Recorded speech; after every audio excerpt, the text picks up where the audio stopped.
Hello dears, welcome back. So, നമ്മൾ കഴിഞ്ഞ വീഡിയോയിൽ നമ്മൾ സിവിൽ എഞ്ചിനീയറിംഗിനെ കുറിച്ച് ഡിസ്കസ് ചെയ്തു. സോ ഈ വീഡിയോയിൽ നമ്മൾ ഡിസ്കസ് ചെയ്യാൻ പോകുന്നതെന്ന് വെച്ചാൽ നമ്മളെ സ്ലൈഡിലുള്ളതുപോലെ തന്നെ കെമിക്കൽ എഞ്ചിനീയറിംഗിനെ കുറിച്ചാണ്. സോ കെമിക്കൽ എഞ്ചിനീയറിംഗിനെ കുറിച്ചിട്ട് പലർക്കും ഉണ്ടാവുന്ന ഒരു മിത്ത് എന്ന് പറഞ്ഞാൽ എന്താണെന്ന് വെച്ചാൽ it is actually full of chemistry എന്നുള്ളതാണ്.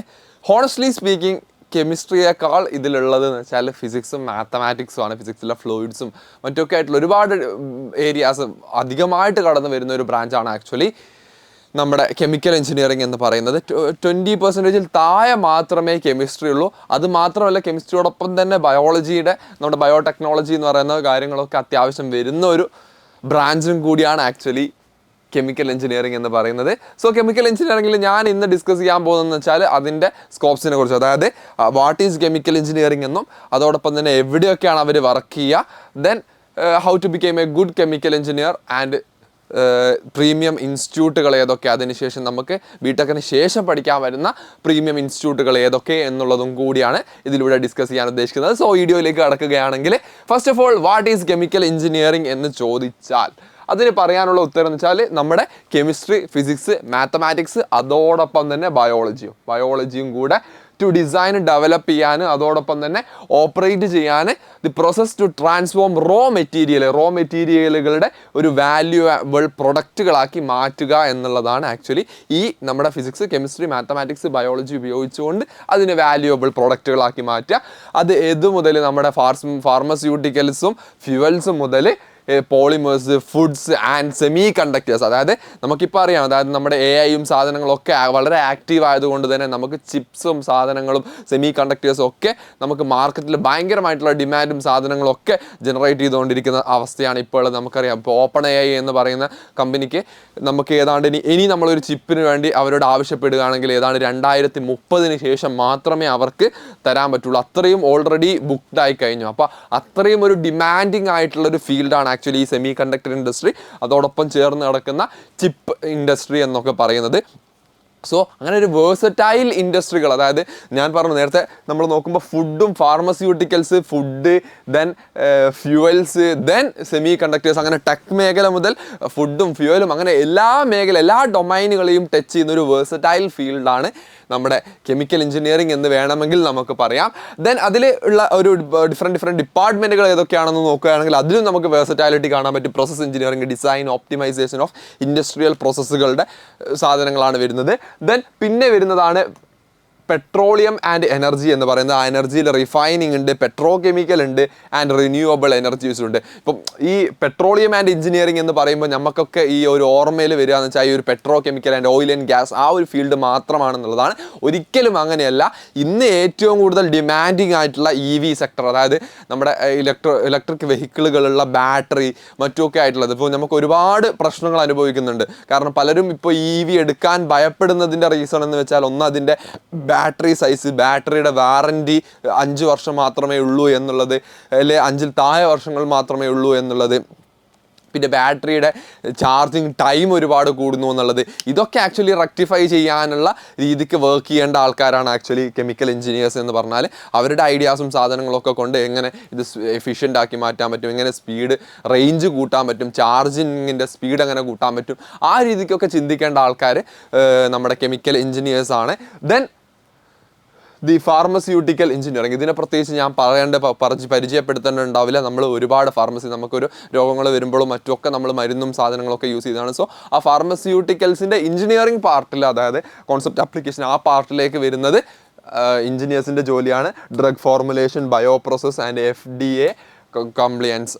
പിന്നെ അടുത്ത ഏരിയയാണ് ഞാൻ പറഞ്ഞു വേഴ്സറ്റാലിറ്റി. നമുക്ക് ഓരോ പ്രോസസ്സും സംസാരിക്കുമ്പോൾ ഇപ്പോൾ നമ്മൾ ഫസ്റ്റ് പറഞ്ഞത് പ്രോസസ്സിനെ കുറിച്ചാണെങ്കിൽ രണ്ടാമത് എനർജിയെ കുറിച്ചും മൂന്നാമത് ഫാർമസ്യൂട്ടിക്കലിനെ കുറിച്ചാണ് അടുത്ത പറയാൻ പോകുന്നത് മെറ്റീരിയലുകളെ കുറിച്ച്, മെറ്റീരിയൽ സയൻസ് ആൻഡ് പോളിമേഴ്സിനെ കുറിച്ചാണ്. അതായത് പ്ലാസ്റ്റിക്സും കോമ്പോസിറ്റ്സും അതോടൊപ്പം തന്നെ സ്പെഷ്യാലിറ്റി മെറ്റീരിയൽസ് ഉപയോഗിച്ചുകൊണ്ട് എങ്ങനെ നമുക്ക് ഇത് യൂസബിൾ, അതായത് നമുക്ക് അത്യാവശ്യം യൂസബിൾ ആയിട്ടുള്ള പ്രൊഡക്റ്റുകളിലേക്ക് എങ്ങനെ കൺവേർട്ട് ചെയ്യാം എന്നുള്ളതും വാല്യൂബിൾ ആയിട്ടുള്ള പ്രൊഡക്റ്റുകളിലേക്ക് എങ്ങനെ കൺവേർട്ട് ചെയ്യുക എന്നുള്ളതും കൂടിയാണ് ആ ഒരു സെക്ടറിൽ നമ്മൾ മനസ്സിലാക്കുക എന്ന് പറയുന്നത്. പിന്നെ എൻവിറോൺമെൻറ്റൽ എഞ്ചിനീയറിംഗിലേക്ക് വരികയാണെങ്കിൽ അതിൽ വരുന്നത് വെച്ചാൽ waste treatment, pollution control and sustainability. അതായത് നമുക്കറിയാം ഇപ്പം നമ്മൾ ഒരുപാട് പ്രശ്നങ്ങൾ അനുഭവിച്ചുകൊണ്ടിരിക്കുകയാണ് കാർബൺ എമിഷനും മറ്റൊക്കെ ആയിട്ട് ബന്ധപ്പെട്ട്. സോ അതെങ്ങനെ മാനേജ് ചെയ്യാം, ആ രീതിക്കുള്ള സാധനങ്ങളാണ് ആക്ച്വലി ഈ ഒരു കെമിക്കൽ എഞ്ചിനീയേഴ്സ് ആ ഒരു എൻവിറോൺമെൻറ്റൽ എഞ്ചിനീയറിംഗ് എന്ന് പറയുന്ന പാർട്ടിൽ നമ്മൾ മനസ്സിലാക്കുക. Then food and bio chemicals, അതായത് ഫുഡ് പ്രോസസ്സിങ് എന്ന് പറയുന്നത് നമുക്ക്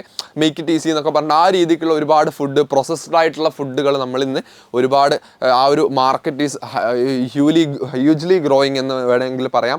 അതോടൊപ്പം തന്നെ ഫെർമെൻറ്റേഷൻ ആൻഡ് ബയോടെക്നോളജി, ഇതിനോടൊപ്പം തന്നെ നമ്മൾ ചേർത്ത് വായിക്കേണ്ട മറ്റൊരു സാധനമാണ് ഈ നമ്മുടെ അഗ്രികൾച്ചറൽ ഇൻഡസ്ട്രിയിൽ ഉപയോഗിക്കുന്ന ഫെർട്ടിലൈസറുകൾ എന്ന് പറയുന്നത്. ഇന്ത്യയിൽ അഗ്രികൾച്ചറൽ എന്ന് പറയുന്നത് അത്യാവശ്യം ഭയങ്കരമായിട്ടുള്ള ഹ്യൂജ് മാർക്കറ്റ് ആയതുകൊണ്ട് തന്നെ ആ ഒരു ഫെർട്ടിലൈസേഴ്സിൻ്റെ ഇൻഡസ്ട്രിയിലും കൂടെ ഈ ബയോ കെമിക്കൽസിൻ്റെ ആവശ്യകത കാണാറുണ്ട്. ദെൻ പിന്നെ വേർ ഡു ദേ വർക്ക് എന്ന് ചോദിച്ചാൽ നമുക്ക് ആദ്യമായിട്ട് ഞാൻ പറഞ്ഞ പോലെ തന്നെ തുടക്കത്തിൽ നമുക്ക് ആ ഒരു മൈൻഡിൽ chemical engineers normally petro chemical എന്നുള്ള ആ ഒരു ഫീൽഡിലുള്ളതുപോലെ ഓയിൽ ആൻഡ് ഗ്യാസ് സെക്ടറിലേക്ക് പോവുകയാണെങ്കിൽ ഇന്ത്യൻ ഓയിലുണ്ട്. ഇന്ത്യയിലെ മെയിൻ കമ്പനീസിനെ കുറിച്ച് പറയുകയാണെങ്കിൽ Indian oil, AIBPCL, then HPCL, അതൊക്കെ പോലെയുള്ള Reliance Industries, GAIL and Petronet, LNGs, പിന്നെ നമ്മുടെ റിഫൈനറി ഓപ്പറേഷൻസ്, ആ രീതിക്കുള്ള വർക്കുകളാണ് ആക്ച്വലി പെട്രോ കെമിക്കൽ ഫീൽഡിൽ വർക്ക് ചെയ്യാണ്, അതായത് ഓയിൽ ആൻഡ് ഗ്യാസ് സെക്ടറിൽ വർക്ക് ചെയ്യുകയാണെങ്കിൽ കെമിക്കൽ എഞ്ചിനീയേഴ്സ് ചെയ്യേണ്ടി വരിക. ദെൻ നെക്സ്റ്റ് ഫാർമസ്യൂട്ടിക്കൽ സൈഡിലേക്ക് പോവുകയാണെങ്കിൽ നമുക്കറിയാം സൺ ഫാർമ, പിന്നെ ഡോക്ടർ റെഡ്ഡീസ്, സിപ്ല, നമ്മുടെ അസ്റ്റാലിനൊക്കെ കഴിക്കുന്ന സിപ്ല ഇല്ലേ, പിന്നെ ലുപ്പിൻ, അങ്ങനെ ഒരുപാട് കമ്പനികളിൽ നമ്മുടെ ഫാർമസ്യൂട്ടിക്കൽ സൈഡിൽ നമ്മുടെ കെമിക്കൽ എഞ്ചിനീയേഴ്സിനെ ഹയർ ചെയ്യാറുണ്ട്. സോ അവരുടെ ലാബുകളിലും മറ്റുമൊക്കെ ആയിട്ട് ഈ ഒരു കെമിക്കൽസുമായിട്ട് റിലേറ്റ് ചെയ്ത സാധനങ്ങളായിട്ട് വർക്ക് ചെയ്യാനുള്ള ഒരു എക്സ്പ്ലോഷനാണ് ആക്ച്വലി അവിടെ നിന്ന് കിട്ടുക. ദെൻ പിന്നെ പറയുകയാണെങ്കിൽ സ്പെഷ്യാലിറ്റി കെമിക്കൽസ്, അതായത് നമ്മുടെ ഫെവിക്കോളും ഫെവിക്കും, അതായത് പെഡ്ലൈറ്റിൻ്റെതാണ് അത് ആക്ച്വലി. അങ്ങനെയുള്ള ആ രീതിക്കുള്ള സാധനങ്ങൾ, അതായത് നവീൻ ഫ്ലോറൻസ്, UPL, അങ്ങനെ ഒരുപാട് കമ്പനികളിലും മറ്റുമൊക്കെ ആയിട്ട് ആ രീതിക്കുള്ള വർക്ക്സ് ആയിരിക്കും നമ്മുടെ സ്പെഷ്യാലിറ്റി കെമിക്കലുകളിൽ പറയുന്നത്. ഇപ്പോൾ നമുക്കറിയാമല്ലോ ഗംസ് എന്നൊക്കെ പറയുന്നത് ഒരു സ്പെഷ്യാലിറ്റി കെമിക്കലുകളല്ലേ. അപ്പോൾ പിന്നെ നമ്മുടെ ഗവൺമെൻറ് ആൻഡ് റിസർച്ച് ഫീൽഡിലേക്ക് പോവുകയാണെങ്കിൽ ബാർക്ക്, CSIR, ദെൻ DRDO, അതൊക്കെ പോലത്തെ ഒരു പ്രസ്റ്റീജിയസ് സ്ഥാപനങ്ങളിലും മറ്റുമൊക്കെ നമുക്ക് വർക്ക് ചെയ്യാനും പഠിക്കാനും ഒക്കെ ഉള്ള ഓപ്പർച്യൂണിറ്റീസ് ഉണ്ട്. റിസർച്ച് ഫീൽഡിലേക്കൊക്കെ പോവുകയാണെങ്കിൽ ഡിപ്പാർട്ട്മെൻറ്റ് ഓഫ് കെമിക്കൽ എന്ന് പറഞ്ഞിട്ടുണ്ട്. പിന്നെ IIT, NIT-കളിലും ഫെസിലിറ്റീസ് ഉണ്ട്. ദെൻ പിന്നെ ഗ്ലോബൽ MNCസും കൺസൾട്ടിങ്ങും ഒക്കെ പറയുകയാണെങ്കിൽ ഷെല്ലൊക്കെ പോലെയുള്ള, അതായത് ഷെല്ലൊക്കെ പോലെയുള്ള ടോപ്പ് കമ്പനീസും സാധനങ്ങളും ഒക്കെ, പിന്നെ കൺസൾട്ടിങ് സാധനങ്ങളൊക്കെ, അതായത് ജേക്കബ്സ് ആൻഡ് വുഡ് ഗ്രൂപ്പ്സ് ഒക്കെ പോലെയുള്ള കമ്പനികളിലും നമുക്ക് ഗ്ലോബൽ ലെവലിൽ ചിന്തിക്കുകയാണെങ്കിൽ അങ്ങനെയുള്ള സ്കോപ്പുകളും സാധനങ്ങളും ഉണ്ട്. ദെൻ കരിയർ സ്കോപ്പിനെ കുറിച്ചിട്ട് പറയുകയാണെങ്കിൽ നിങ്ങൾ നോക്കേണ്ട കാര്യം, ഗ്രാഫിനെ കുറിച്ച് ഞാൻ ഡിസ്കസ് ചെയ്യുന്നില്ല, ഗ്രാഫിനേക്കാൾ നമ്മൾ അത്ഭുതപ്പെടുത്തുന്ന സാധനം എന്ന് പറയുന്നത്, അതായത് $300 ബില്യൺ മാർക്കറ്റാണ് ആക്ച്വലി 2030 ഇന്ത്യയിൽ വരാൻ പോകുന്നത്. And India is the 6th largest chemical producing globally, creating A massive demand for skilled ആയിട്ടുള്ള, അതായത് ലോകത്തിലെ ഏറ്റവും വലിയ 6ാമത്തെ കെമിക്കൽ പ്രൊഡ്യൂസർ ആവുമ്പോൾ തന്നെ അതിൽ ഒരുപാട് സ്കിൽഡ് ആയിട്ടുള്ള, അതായത് അതിൽ നിങ്ങൾ നോക്കേണ്ട കാര്യം സ്കിൽഡ് ആയിട്ടുള്ള ലേബേഴ്സിന് നമുക്ക് ആവശ്യമുണ്ട് എന്നുള്ളതാണ്. ദെൻ കീ റോളുകളും പോസ്റ്റുകളും അവരുടെ എന്തൊക്കെയാണെന്ന് ചോദിച്ചാൽ, ഒന്ന് പ്രോസസ് എഞ്ചിനീയർ ആയിട്ടും, പിന്നെ RD കെമിസ്റ്റിലെ RD എഞ്ചിനീയർ ആയിട്ടും, പ്ലാന്റ് ഓർ പ്രൊഡക്ഷൻ മാനേജർ ആയിട്ടും, HSC എഞ്ചിനീയർ ആയിട്ട്, അതായത് ഓയിൽ ആൻഡ് ഗ്യാസ് കെമിക്കൽ ഇൻഡസ്ട്രികളിൽ, ആൻഡ് എൻവിറോൺമെൻറ്റൽ എഞ്ചിനീയർ ആയിട്ട് പൊല്യൂഷൻ കൺട്രോൾ ചെയ്യാനും സസ്റ്റൈനബിലിറ്റി മെയിൻറ്റെയിൻ ചെയ്യാനും, ആൻഡ് ടെക്നിക്കൽ സെയിൽ മാനേജർ ആയിട്ടൊക്കെ. ഇതിനൊക്കെ പുറമെ എന്ന് പറയുന്നത് ഒരുപാട് ഫൈനാൻസ് ആ രീതിക്ക് നോൺ കോർ സെക്ടറുകളിൽ ഒരുപാട് ആൾക്കാർ, ഒരുപാട് വലിയ കമ്പനികളുടെയൊക്കെ ആ ഒരു ഫൈനാൻഷ്യൽ ഹെഡ് പൊസിഷനുകളിലൊക്കെ നമുക്ക് ഈ കെമിക്കൽ എഞ്ചിനീയറിംഗ് എന്നുള്ള ഡിപ്പാർട്ട്മെൻറ്റിൽ പഠിച്ച ഒരുപാട് ആൾ കാണാൻ പറ്റുന്നുണ്ട്. സോ അതിനൊക്കെ റീസൺ എന്ന് വെച്ചാൽ അവർ പലരും പഠിക്കുന്ന ആ ഒരു ഫിനാൻസ് സെക്ടറിലും, ഞാൻ നേരത്തെ പറഞ്ഞ പോലെ വെർസറ്റൈൽ സാധനം ആയതുകൊണ്ട് ഒരുപാട് സെക്ടറുകളിലും, മാനേജ്മെൻറ്റ് സെക്ടറിലും ഫൈനാൻസ് സെക്ടറിലും അങ്ങനെയൊക്കെ പഠിക്കുന്നത് കൊണ്ട് തന്നെ ആ രീതിക്കുള്ള നോൺ കോർ ജോലികളിലും കെമിക്കൽ എഞ്ചിനീയേഴ്സിനെ കാണാറുണ്ട്. ദെൻ ഇതിൻ്റെ ടോപ്പ് എവിടെയൊക്കെയാണ് സ്ഥാപനങ്ങൾ എന്ന് ചോദിക്കുമ്പോൾ, ഇന്ത്യയിലെ ഏറ്റവും ടോപ്പ് സ്ഥാപനങ്ങളിൽ IITs ആൻഡ് ICT ആണുള്ളത്.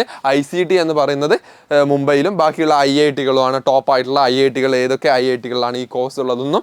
ദെൻ NIT-കളിലേക്ക് വരികയാണെങ്കിൽ എൻ്റെ NIT ആയിട്ടുള്ള NIT കാലിക്കറ്റിൽ നമ്മുടെ കെമിക്കൽ എഞ്ചിനീയറിംഗ് എന്ന് പറഞ്ഞിട്ട് ബ്രാഞ്ച് ഉണ്ട്. ദെൻ NIT ട്രിച്ചിയിൽ, Warangal, Surathkal and Calicut, Rourkela, then BITS Pilani, then NIT Durgapur and MNIT അഥവാ NIT ജയ്പൂരുണ്ട്. ദെൻ പിന്നെ പുറത്തുള്ള സ്ഥാപനങ്ങൾ, അതായത് private and deem to be universities ഏതൊക്കെയാണെന്ന് നോക്കുമ്പോൾ VIT വെല്ലൂരുണ്ട്, SRM കോളേജ് ഉണ്ട്, മണിപ്പാൽ ആൻഡ് അമീറ്റി യൂണിവേഴ്സിറ്റി ഉണ്ട്, Sastra university, MAHE Manipal and Thapar university and LPU ഉണ്ട്. സോ ഇത്രയും യൂണിവേഴ്സിറ്റിയാണ് പ്രൈവറ്റിൽ ടോപ്പായിട്ടുള്ളത്.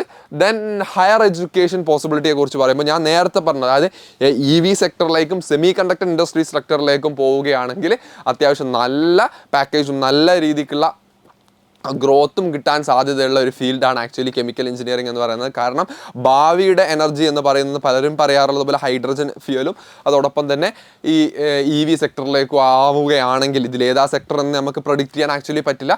എങ്കിൽ പോലും ഈ സെക്ടറുകളിലൊക്കെ കിടന്ന് വർക്ക് ചെയ്യേണ്ട ആൾക്കാർ റിസർച്ചും സാധനങ്ങളൊക്കെ ചെയ്ത് അത്രയും പാഷനേറ്റ് ആയിട്ടുള്ള ഒരാളാണെങ്കിൽ ആക്ച്വലി കെമിക്കൽ എഞ്ചിനീയറിംഗ് കഴിഞ്ഞ് MTech ദെൻ ഡോക്കോ അല്ലെങ്കിൽ പോസ്റ്റ് ഡോക്കോ മറ്റൊക്കെ ആയിട്ട് എടുത്താൽ ഇറ്റ്സ് ആക്ച്വലി ഭയങ്കര ഇതായിട്ടുള്ള ഒരു ഹ്യൂജ് ഗ്രോത്ത് നമുക്ക് ഉണ്ടാവാൻ സാധ്യമാവും.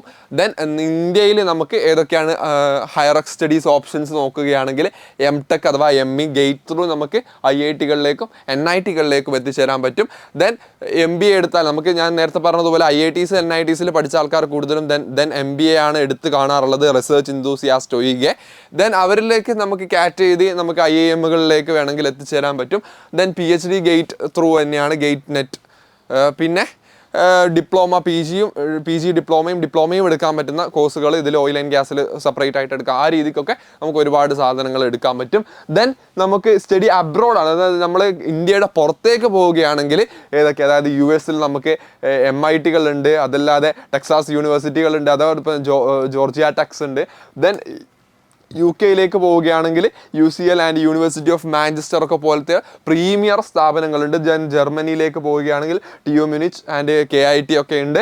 ദെൻ സിംഗപ്പൂരിലുള്ളത്, കാനഡയിലും മറ്റുമൊക്കെ ആയിട്ട് നമ്മൾ എവിടെയാണോ താല്പര്യപ്പെടുന്നത് അവിടുത്തെ ഏറ്റവും ടോപ്പ് കോളേജുകളെയാണ് ഞാൻ ഉൾപ്പെടുത്തിയിട്ടുള്ളത്. സോ ഇത്രയുമാണ് നമ്മുടെ കെമിക്കൽ എഞ്ചിനീയറിംഗ് എടുത്താൽ ഒരു കുട്ടിക്ക് ഉണ്ടാവുന്ന സ്കോപ്പ്, ഭാവിയിൽ ഏതൊക്കെ രീതിക്ക് എത്തിച്ചേരാൻ പറ്റും എന്നുള്ളതൊക്കെ ഞാൻ ഡിസ്കസ് ചെയ്തിട്ടുണ്ട് എന്നാണ് ഞാൻ പ്രതീക്ഷിക്കുന്നത്. സോ അടുത്തത് നമ്മൾ ഏതാണ് ചെയ്യേണ്ടത് എന്ന് നിങ്ങൾ കമൻറ്റിൽ കമൻറ്റ് ചെയ്യുക. സോ അടുത്ത വീഡിയോ ആയിട്ട് കാണുന്നവരേക്കും ബൈ ബൈ.